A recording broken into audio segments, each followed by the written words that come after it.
Aliyah Mas Said kembali menjadi sorotan publik. Kali ini, ia terlihat muncul di acara ulang tahun adik kandung Thorik Halilintar, yakni Sai yang ke-22.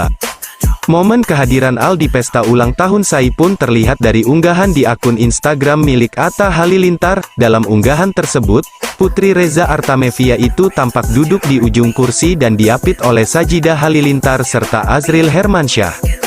Aliyah pun tampak tersenyum menghadap kamera, sedangkan Thorik sendiri terlihat berada cukup jauh dari kekasihnya, lantaran duduk di samping Sai. Kemunculan Aliyah di acara keluarga Gen Halilintar membuat netizen pun ramai dan bahagia.